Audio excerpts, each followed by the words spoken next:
Go. Hello, Kashav. How you doing, mate? Hi Vimal, namaste. Good evening. How you doing? You all right? I'm well, mate. I'm well. I'm well. So, what does Diwali mean to you?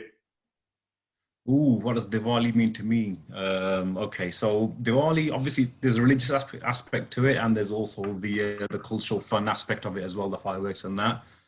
I guess for me, it's a bit of both. I mean, I do go to the mandir. I believe in the religious aspects of things as well.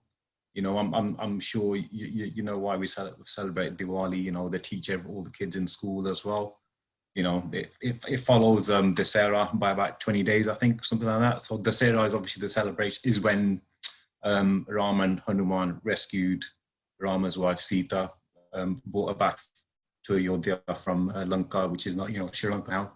And Diwali was the celebrations 20 days afterwards, when they returned back to Ayodhya, and the people were just ecstatic to see Lord Ram back again in Ayodhya, and people just celebrated. So it was a celebration of good over evil, which is why sort of you say light over darkness as well.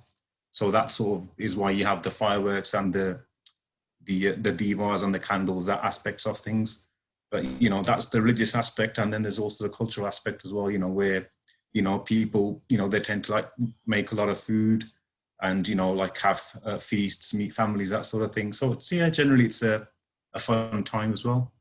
I know that you do a lot of work at the local temple in Handsworth, the Shree Geeta Bhavan Mandir. So, what would generally happen at the temple during Diwali? What kind of things do you guys normally do? Okay, so generally at the Mandir, it is very, very busy on a Diwali. You get, I wouldn't be surprised if you get around about 1,000 people coming in over the course of the day. You'll come in to do your pujas, your matadeks, and at the end of the day, in the evening, you'll have your fireworks, as well, and to get all the children and get the fun there as well. And there's normally an area outside as well where you light up your diva, light up your candles.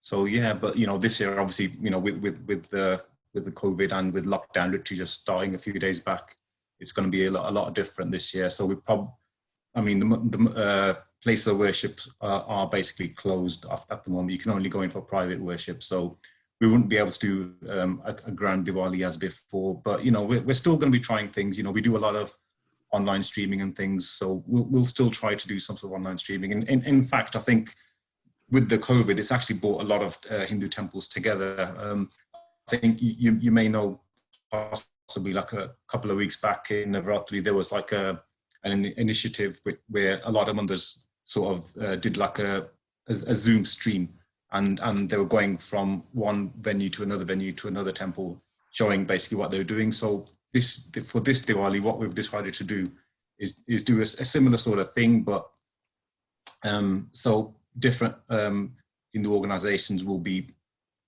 like sending them videos of what they've done, what they may do, and they'll have like a compilation of different celebrations for people to watch. So I think in a way it's had its positives as well. It's brought a lot of Hindu places together as well. So it'll be almost like a virtual religious Diwali. Yeah, that's right. Yeah, and in some ways it may have better reach as well, because people that are like really elderly, they may not be able to get out to mandirs and things as well. So maybe it's a better thing for them as well. Have you found that obviously in terms of, I was going to say the ages that you serve, because obviously it's quite varied.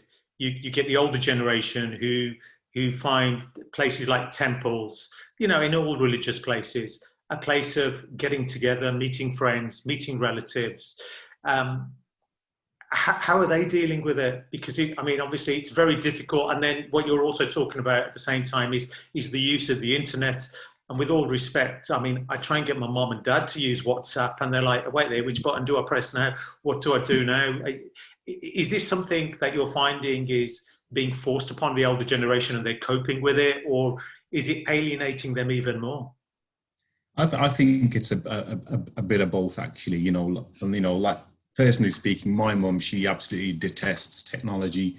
She doesn't even have a phone. She doesn't like it at all. We've just about managed to get her onto like video calling, with the lockdowns and things. But a lot of other elderly people, they're actually okay with technology as well. So, they're quite happy. I mean, I'm the admin for the Facebook group for our temple. I do all the technology stuff for them, and we do actually get a nice variety of people, right the way from young teens up to people in their 70s and 80s, and they seem to be okay with it. Mm-hmm. What aspect of Diwali do you enjoy? Oh, me myself, okay. I love the eating. I'm a bit of a foodie. I'm a vegetarian foodie, so my wife will be busy in the kitchen making samosas, pakoras, and that sort What of. the wife? I thought you would have said you're the one who's cooking.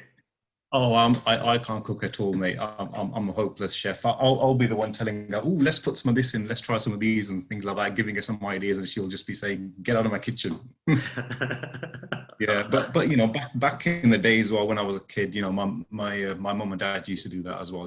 They at Diwali, it was basically, they'd be in the house, they'd clean up the whole house, tidy everything up. It's something, because Diwali's a new year, it's a new Hindu year, and so it's a bit like, in the West, people have a spring clean, but for Diwali, it's kind of like a new year. So people in our culture, they'd clean the house. Some of them put rangoli down as some sort of colourful decorations, light up divas and things.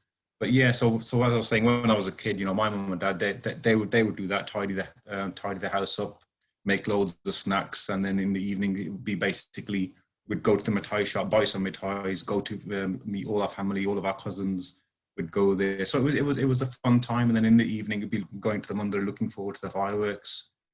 So yeah, I did enjoy them times, and now my wife hopefully will be doing a similar sort of thing. I mean, obviously we can't really go out to all our relatives and things like that, but I'll try and visit my mum. My wife would making some samosas and things probably in there, so I'll drop some off to her. Is that how it's in my bubble? So I'm allowed to do that. I was going to say, is that how it's different for you? Normally, is it a case of families coming together? Yeah, definitely. It is definitely a case of families getting together. It is the sort of, one time where sometimes, you don't get to meet certain relatives only special occasions. And, Diwali is one of the occasions where you do get to meet some family members you don't really see that often.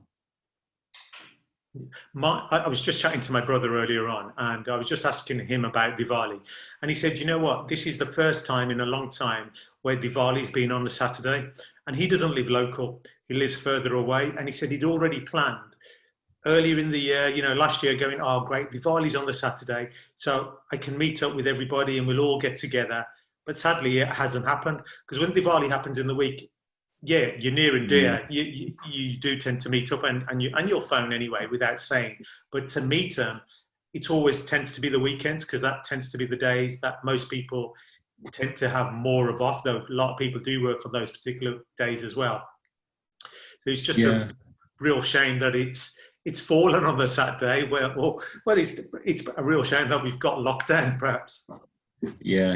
You are right there. I mean, these days, we all lead a busy lifestyle compared to what we used to, back in the days. So you have to make use of every single minute, every single hour you get these days. So a Saturday, an evening, a weekend is it's an excellent time to get out to see family, and it is a shame that this Diwali we wouldn't be able to get out to enjoy Diwali as you normally would. Mm-hmm. And that big miss, I assume, going back to the temple, is that whole community feel of the community coming together, as you say, where people are lighting a candle or a light of some type, the rangoli, the fire. Is there normally a little fire as well? Sometimes they have outside, do they? There's normally a table where you'd light your candles and your divas outside, yeah. But there is normally hundreds of them there, so it does look amazing. Yeah. Have you got a message what's your message to people this year? My message for Diwali is everybody, to stay safe, enjoy the Diwalis, enjoy the time with your families, and I think maybe this year you may not be able to get out to extended family, but use that time with your immediate family, whoever's around you. Enjoy it the best you can, and I suppose basically stay safe is very important as well. And go online if you want to listen to any of the prayers. Yes, of course. Yeah, I mean, like I said, there's a lot of mandirs that are going to be coming together this year to do this Zoom call, and we'll be sharing some experiences through there. I mean, some of them may not be live because obviously a lot of mandirs may have to close, but then they will have pre-recorded messages and pre-recorded shows, stuff that maybe they've done before. Well, listen, Kashav, thank you so much. On that note, I'd just like to wish you a happy Diwali. No, not a problem. Thank you very much for having me on. Yeah, and have a happy Diwali to you as well. Cheers, Kashav. Thank you, Vimal.